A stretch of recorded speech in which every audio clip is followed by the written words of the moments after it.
ಭಾರತದ ಗಡಿ ಪ್ರದೇಶದಲ್ಲಿ ಕದನ ವಿರಾಮ ಘೋಷಣೆಯಾದ ಬಳಿಕ ಎಲ್ಲವೂ ಕೂಡ ಮುಗಿದೋಯ್ತಾ. ಸ್ವತಃ ಪ್ರಧಾನಿ ನರೇಂದ್ರ ಮೋದಿ ಅವರೇ ಬಹಳ ಸ್ಪಷ್ಟವಾಗಿ ಹೇಳ್ಬಿಟ್ರು. ಅದು ಕೂಡ ದೇಶದ ಎರಡನೇ ಅತಿ ದೊಡ್ಡ ಏರ್ ಬೇಸ್ ನಲ್ಲೇ ನಿಂತ್ಕೊಂಡು ಪ್ರಧಾನಿ ನರೇಂದ್ರ ಮೋದಿ ಅವರು ಭಾಷಣ ಮಾಡಿದ್ರು, ಸೈನಿಕರ ಕಾರ್ಯವನ್ನ ಹೊಗಳಿದ್ರು, ನಂತರ ಅಲ್ಪ ವಿರಾಮ ಅನ್ನುವಂತಹ ವಿಚಾರವನ್ನ ಪ್ರಸ್ತಾಪ ಮಾಡಿದ್ರು. ಈಗ ಅದಾದ ಬಳಿಕ ಸಭೆ ಇದೆಯಂತೆ. ಪಾಕಿಸ್ತಾನದ ವಿರುದ್ಧ ಸಿದ್ಧವಾಗ್ತಾ ಇದೆಯಾ ಹೊಸ ವಾರ್ ಫ್ರೇಮ್? ಕದನ ವಿರಾಮದ ಬಳಿಕವೂ ಕೂಡ ಸರಣಿ ಸಭೆ ಮಾಡುವುದಕ್ಕೆ ಪ್ರಧಾನಿ ನರೇಂದ್ರ ಮೋದಿ ಅವರು ಮುಂದಾಗ್ತಿದ್ದಾರೆ. ಇವತ್ತು ಕೂಡ ಪ್ರಧಾನಿ ಮೋದಿ ನೇತೃತ್ವದಲ್ಲಿ ಮೀಟಿಂಗ್ ನಡೆಯುತ್ತೆ ಅನ್ನೋದ್ರ ಡೀಟೇಲ್ ಸಿಗ್ತಾ ಇದೆ. ಬೆಳಗ್ಗೆ 11 ಗಂಟೆಗೆ ಮೋದಿ ನಿವಾಸದಲ್ಲಿ ಹೈ ವೋಲ್ಟೇಜ್ ಸಭೆ ಕೂಡ ನಡೆಯಲಿದೆ. ಈಗ ಎಲ್ಲರ ಚಿತ್ತ ಈ ಸಭೆಯತ್ತ ಕಾರಣ ಇಷ್ಟೇ. ನಿಮಗೆಲ್ಲ ಗೊತ್ತು, ಮೊನ್ನೆ ರಾತ್ರಿ 8 ಗಂಟೆಗೆ ಪ್ರಧಾನಿ ನರೇಂದ್ರ ಮೋದಿ ಅವರು ಬಂದು ಜಗತ್ತಿಗೆ ಒಂದು ಖಡಕ್ ಸಂದೇಶವನ್ನ ಕೊಟ್ಟರು. ಭಾರತ ಯಾರ ಮೇಲೂ ಕೂಡ ಡಿಪೆಂಡ್ ಆಗಿಲ್ಲ ಅಂತ. ರಕ್ತ ಮತ್ತು ನೀರು ಒಟ್ಟಿಗೆ ಹರಿಯೋದಕ್ಕೆ ಸಾಧ್ಯ ಇಲ್ಲ. ಇದು ಕದನ ವಿರಾಮ ಅಲ್ಲ, ಬದಲಾಗಿ ಅಲ್ಪ ವಿರಾಮ ಅಷ್ಟೇ ಅಂತ. ಹಾಗಾಗಿ ಉಗ್ರರ ನೆಲೆಗಳನ್ನ ಟಾರ್ಗೆಟ್ ಮಾಡಿಕೊಂಡು ನಾವು ಕಾರ್ಯಾಚರಣೆ ಮಾಡುವಂತಹ ಈ ಕೆಲಸಗಳು ಮುಂದುವರಿಯುತ್ತೆ. ಉಗ್ರರನ್ನ ಬುಡೆ ಸಮೇತ ಮಟ್ಟ ಹಾಕೋದೇ ನಮ್ಮ ಧ್ಯೇಯ ಅನ್ನೋದನ್ನ ಮತ್ತೊಮ್ಮೆ ಸಾರಿ ಸಾರಿ ಹೇಳಿದ್ರು ಪ್ರಧಾನಿ ನರೇಂದ್ರ ಮೋದಿ ಅವರು. ಅದಾದ ಬಳಿಕ ನಿನ್ನೆ ದೇಶದ ಎರಡನೇ ಅತಿ ದೊಡ್ಡ ಏರ್ ಬೇಸ್ ನಲ್ಲೇ ನಿಂತ್ಕೊಂಡು ಪ್ರಧಾನಿ ನರೇಂದ್ರ ಮೋದಿ ಅವರು ಭಾಷಣ ಮಾಡ್ತಾರೆ. ದೇಶದ ಜನರನ್ನ, ಪ್ರಮುಖವಾಗಿ ಭಾರತೀಯ ಸೇನೆಯ ಈ ಕಾರ್ಯಾಚರಣೆಯನ್ನ ಹೊಗಳ್ತಾ ಬಹಳ ಸ್ಪಷ್ಟವಾಗಿ ಹೇಳ್ಬಿಟ್ರು. ಸೊ ಯಾವುದೇ ಕಾರಣಕ್ಕೂ ಭಾರತದ ತಂಟೆಗೆ ಬಂದ್ರೆ ಬಿಡುವ ಮಾತೇ ಇಲ್ಲ. ಹಾಗಾಗಿ ಭಾರತೀಯ ಸೇನೆ ಸರ್ವಸನ್ನದ್ಧವಾಗಿದೆ. ಅವ್ರು ಮಾಡಿರುವಂತಹ ಕೆಲಸಗಳಿಗೆ ಶ್ಲಾಘನೆ ವ್ಯಕ್ತವಾಗ್ತಾ ಇದೆ. ಬಹುತೇಕ ಎಲ್ಲಾ ಜನ ಕೂಡ ಭಾರತೀಯ ಸೇನೆ ಜೊತೆಗೆ ಇದ್ದಾರೆ ಅಂತ. ಸೊ ಇಲ್ಲಿಗೆ ಆಪರೇಷನ್ ಸಿಂಧೂರ ಕಾರ್ಯಾಚರಣೆ ಮುಕ್ತಾಯ ಆಗ್ಬಿಡತ್ತಾ? ಯಾಕೆ ಕದನ ವಿರಾಮ ಘೋಷಣೆ ಮಾಡಲಾಯಿತು? ಯಾರ್ದಾದ್ರೂ ಒತ್ತಡ ಭಾರತದ ಮೇಲೆ ಇತ್ತಾ, ಪ್ರಧಾನಿ ನರೇಂದ್ರ ಮೋದಿ ಅವರ ಮೇಲೆ ಇತ್ತಾ ಅನ್ನುವಂತ ಬಹುತೇಕ ಪ್ರಶ್ನೆಗಳಿಗೆ ಸ್ವತಃ ಪ್ರಧಾನಿ ನರೇಂದ್ರ ಮೋದಿ ಅವರೇ ಉತ್ತರ ಕೊಟ್ಬಿಟ್ಟಿದ್ರು. ಬಟ್ ಇದೆಲ್ಲ ಆದ ಬಳಿಕ ಇವತ್ತು ನಡೀತಾ ಇರುವಂತಹ ಸಭೆ ದೊಡ್ಡ ಮಟ್ಟದ ಕುತೂಹಲಕ್ಕೆ ಕಾರಣ ಆಗ್ತಾ ಇದೆ. ಈ ಸಭೆ ನಡೆಸ್ತಾ ಇರುವಂತಹ ಉದ್ದೇಶ ಏನು?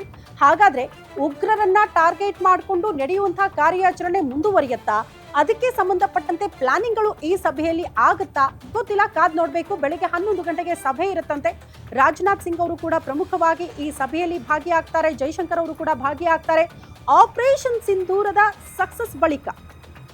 ಸಕ್ಸಸ್ ಬಳಿಕ ಪ್ರಧಾನಿ ನರೇಂದ್ರ ಮೋದಿ ಅವರ ಮಾತನಾಡಿದ ಬಳಿಕ ಆಗ್ತಾ ಇರುವಂತಹ ಸಭೆ ಇದು. ಹಾಗಾಗಿ ಬಹಳ ಕುತೂಹಲ.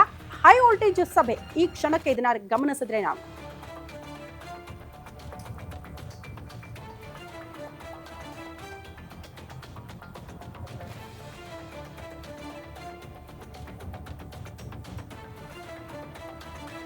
ಬೆಳಗ್ಗೆ 11 ಗಂಟೆಗೆ ಪ್ರಧಾನಿ ನರೇಂದ್ರ ಮೋದಿ ಅವರ ನಿವಾಸದಲ್ಲಿ ಹೈ ವೋಲ್ಟೇಜ್ ಮೀಟಿಂಗ್ ನಡೆಯುತ್ತಂತೆ. ಈ ಸಭೆಯ ಉದ್ದೇಶ ಏನು? ಪ್ರಮುಖವಾಗಿ ಯಾವೆಲ್ಲ ವಿಚಾರಗಳು ಚರ್ಚೆಯಾಗುತ್ತೆ? ಆಪರೇಷನ್ ಸಿಂಧೂರ ಮುಂದುವರೆದ ಕಾರ್ಯಾಚರಣೆಯ ಬಗ್ಗೆ ಅಥವಾ ಎರಡನೇ ವಾರ್ಗೆ ಸಂಬಂಧಪಟ್ಟಂತೆ ಪ್ಲಾನಿಂಗ್ಗಳು ಆಗುತ್ತಾ? ಇಂತಹ ಕುತೂಹಲಗಳಿದೆ. ಆ ಕುತೂಹಲಕ್ಕೆ ಉತ್ತರ ಸಿಗಬೇಕು ಅಂದ್ರೆ ಅದು 11 ಗಂಟೆಗೆ ಸಭೆ ಆದ ಬಳಿಕವೇ ಒಂದು ಸ್ಪಷ್ಟ ಉತ್ತರ ಸಿಕ್ಕಿಬಿಡುತ್ತೆ, ಯಾವ ರೀತಿಯ ಪ್ಲಾನಿಂಗ್ಗಳು ಆಗ್ತಾ ಇದೆ ಅಂತ.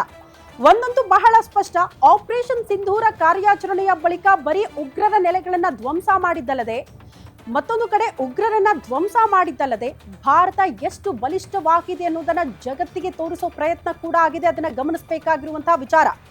ಯಾವ ರಾಷ್ಟ್ರದ ಮೇಲೂ ಕೂಡ ಭಾರತ ಈ ಕ್ಷಣಕ್ಕೆ ಡಿಪೆಂಡ್ ಆಗಿಲ್ಲ.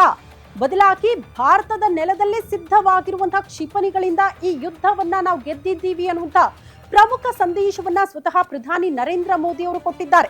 ಹಾಗಾಗಿ ಸಹಜವಾಗಿ ಕುತೂಹಲ ಇರೋದು, ಭಾರತದ ಮಟ್ಟಿಗೆ ಇದು ಅತಿ ದೊಡ್ಡ ಯಶಸ್ಸು. ಭಾರತ ಎಷ್ಟು ಬಲಿಷ್ಠವಾಗಿದೆ ಅನ್ನೋದನ್ನ ತೋರಿಸೋದ್ರ ಜೊತೆಗೆ ಈಗ ಭಾರತದ ಜೊತೆಗೆ ಹಲವು ರಾಷ್ಟ್ರಗಳು ಒಪ್ಪಂದ ಮಾಡಿಕೊಳ್ಳೋದಕ್ಕೆ ಮುಂದೆ ಬರಬಹುದು. ನಮ್ಮ ಯುದ್ಧ ಶಸ್ತ್ರಾಸ್ತ್ರಗಳಿಗೆ ಬೇಡಿಕೆ ಹೆಚ್ಚಾಗಬಹುದು.